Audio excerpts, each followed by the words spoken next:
Hello guys, কেমন আছেন সবাই? আশা করি সবাই ভালো আছেন। তো আরেকটা নতুন ভিডিও নিয়ে আপনাদের সামনে হাজির হয়ে গেছে। আজকে এমন একটা জিনিস দেখাবো যেটা আপনাদের জানা থাকা দরকার, কারণ আপনারা এই সমস্যায় অনেক সময় পড়ে থাকেন, কিন্তু সেটা কী সমস্যার কারণে হয় সেটা আপনারা জানেন না। তো আজকে ভিডিওটা দেখলে অবশ্যই সে বিষয় নিয়ে জানতে পারবেন। আগে বলে নিই, আমি আজকে কথা বলবো হচ্ছে এই সেন্সর নিয়ে। এই যে আপনারা দেখতে পাচ্ছেন, এটাকে বলা হয় নক সেন্সর। এই যে দেখতে পাচ্ছেন দুই তারের এই সকেট রয়েছে, এটাকে বলা হয় নক সেন্সর। তো এটা আমি খোলার পরে এটা আমি হেড করলাম। হেড কী জন্য করলাম? ইঞ্জিনের ওভারহিট হচ্ছে, তো হেড খোলার পরে আমি হেড যেটা নষ্ট হয়ে গেছে সেটা ঠিক করতে দিয়েছি, এটা আনার পরে লাগিয়ে দিব। তো যখন আমি এটা করলাম, ম্যানিফোল যেটা আছে, ম্যানিফোল যখন করলাম দেখতে পেলাম এখানে নক সেন্সর সমস্যা। কী সমস্যা? এই যে তার নক সেন্সরের তার হচ্ছে এই দুইটা তার এভাবে ছিঁড়ে এখানে পড়ে রয়েছে।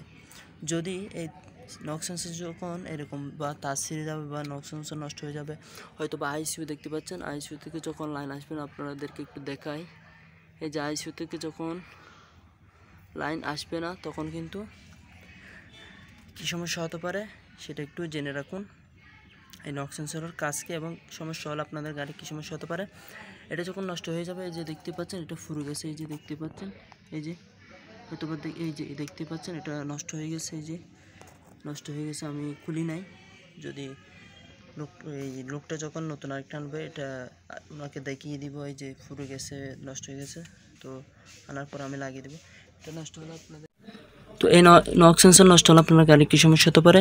তো সমস্যা হচ্ছে, গাড়ি যখন চালাবেন লাগবে গাড়ির পিছন দিকে কে যেন টেনে ধরছে বা গাড়ির শক্তি কমে গেছে, সেরকম যদি হয় আপনাকে অবশ্যই নক সেন্সরটা দেখতে হবে লাইন ঠিক আছে কিনা। এবং নক সেন্সর লাইনের কোনো অসুবিধা হয় না, নক সেন্সর চেঞ্জ করে দিলেই সমস্যার সমাধান হয়ে যায়। যদি মনে হয় গাড়িকে যেন পিছন দিকে টেনে ধরছে, গাড়ি বার হয়ে গেছে, তাহলে অবশ্যই আপনাকে নক সেন্সরটা চেক করে নিতে হবে। যদি এই ভিডিওটা দেখার পরে যদি আপনি বুঝতে না পারেন, অবশ্যই আমাকে কমেন্ট করে জানাতে পারেন। অবশ্যই আমি আপনার কমেন্টে রিপ্লাই দেবো। আপনার গাড়ির সমস্যার সমাধান করার জন্য আমি অত্যন্ত চেষ্টা করব।